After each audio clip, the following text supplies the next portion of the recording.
The Church of Unitology are hoarding corpses for a convergence event. In the world of Dead Space, there are a sect of religious fanatics called Scientologists. I mean, my bad. Slippity old tongue. Don't sue me. I meant to say Unitologists. They worship the marker, an alien artifact. The marker in the world of Dead Space is what helped drive humanity to the top of the food chain and evolve the way that they have.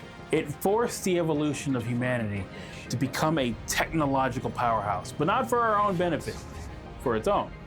The black marker, which was the asteroid that struck the Yucatan Peninsula, wiping out all the dinosaurs, was our own personal evolutionary engine. Now, when this marker was discovered by a deep sea mining team, the signals being sent from the marker were no longer being muffled by the deep sea around it, and it was able to affect these humans in a much greater and far more heinous way. The expedition team that went down to secure it went insane before they even made it to the sea floor. But those who managed to survive the first encounter, they formed the Unitologist religion under the direct influence of the marker. Speaking of being under the marker's influence, like and subscribe. Buy merch. We got cool shirts and hats. Watch the video all the way to the end. Share this with your friends. Anyway, we know that the upper echelon of Unitologists Church know exactly what convergence will do to them. We know this directly from Dead Space 3, where Danik explains in great detail what will happen to humanity and what convergence and the marker will do to humanity.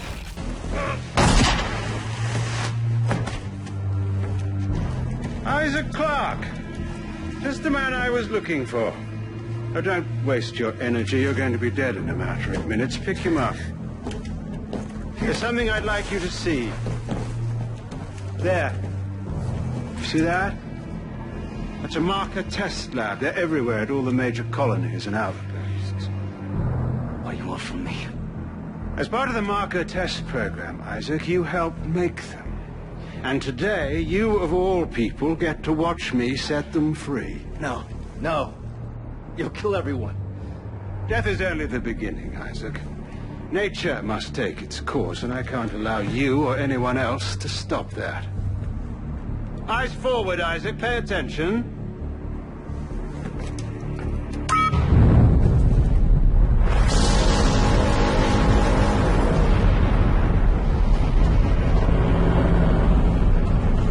And now it's time for you to join the cycle of rebirth. We know that Unitologists commandeered the final mission of the USG Ishimura solely to find the red marker that was on Aegis 7.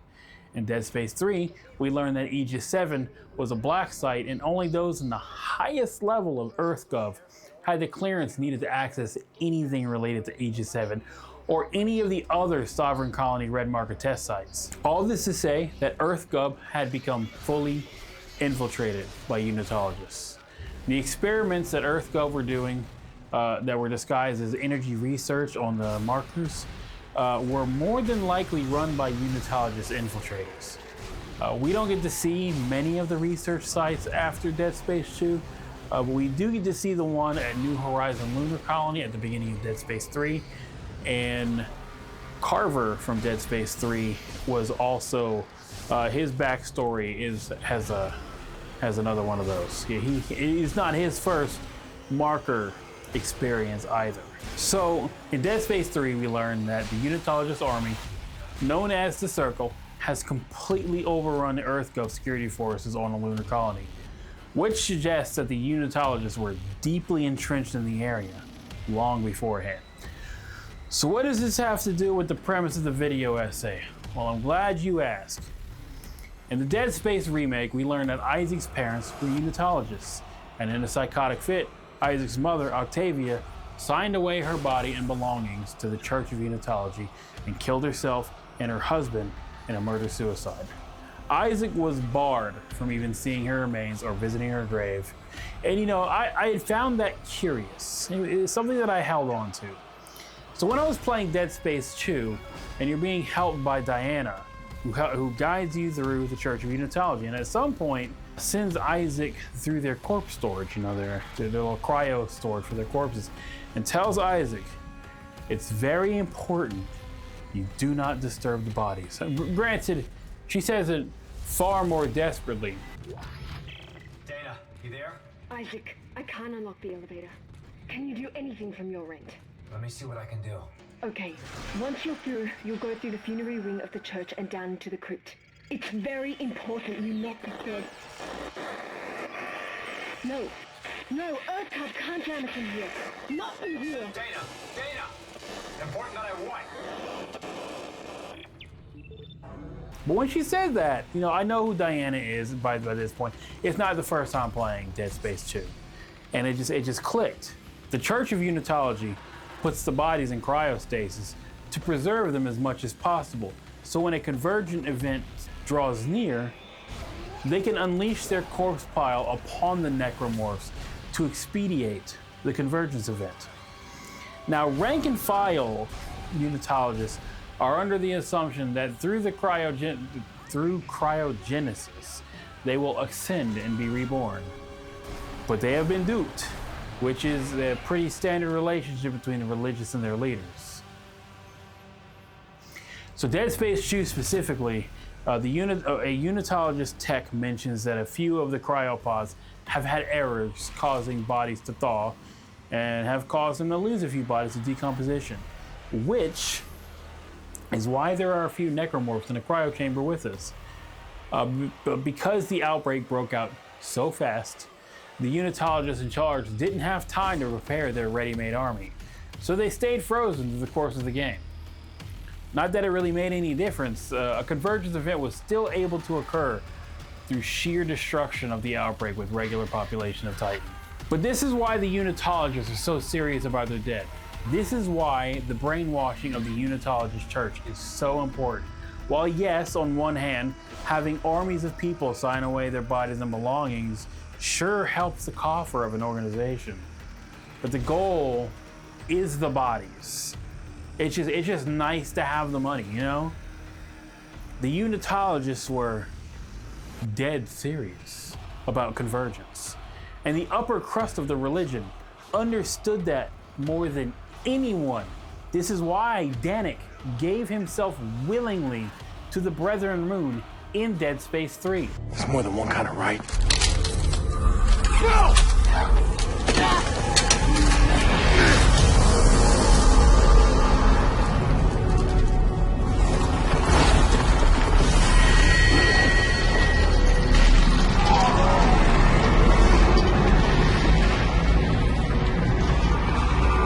I've done it. I've finally done it. The darkness is at an end. Let the evolution begin.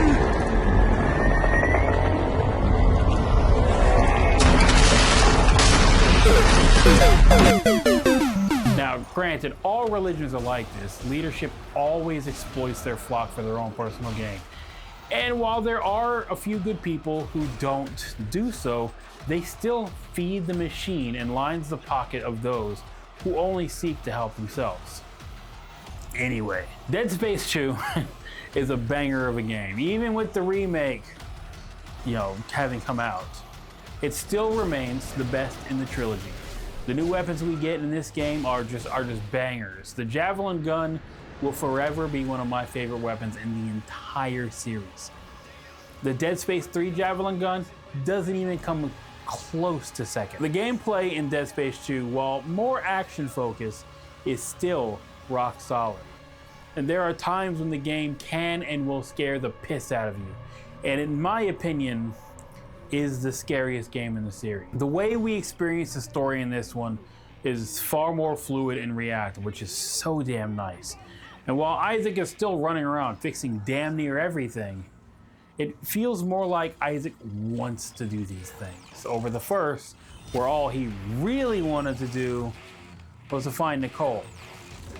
And you know, Gunnar Wright lending his voice to Isaac is just, Gunnar, if you see this, I love you. I have made Dungeons and Dragons characters based off of your voice. I love you. You are a fantastic human being.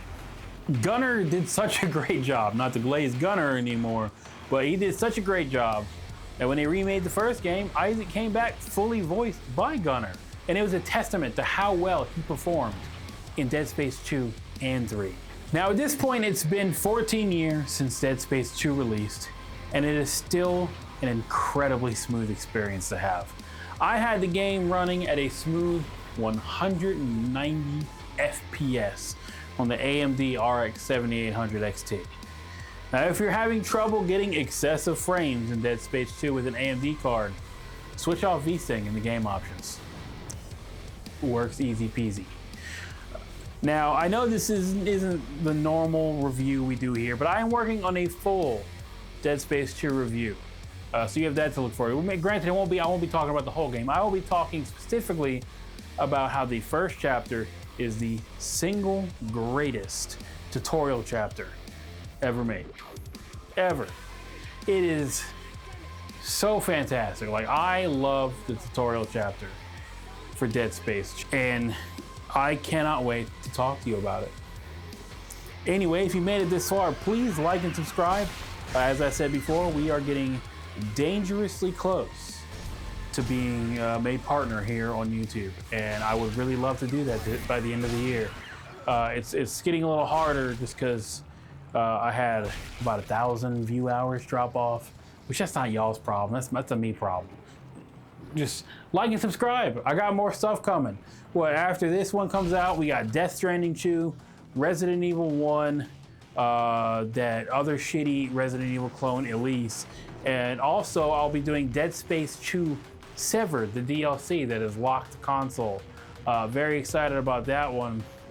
And then we'll start. I'll have a whole gaggle of new games coming. I'm very excited. It's gonna be a very exciting year. Got a lot of reviews coming out for you guys. Anyway, like, subscribe. That's it. This is the video. This is the whole video. Slosh out.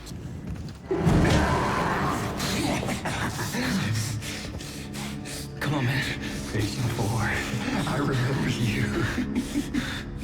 Tiedemann said all the key subjects need to be eliminated. Listen, terminated. Which one more? Listen to me, man. What matters? Listen to me! Matter? We can both get out of here. Just cut me out of this straitjacket. No one's getting out of here alive. No one. Don't do it.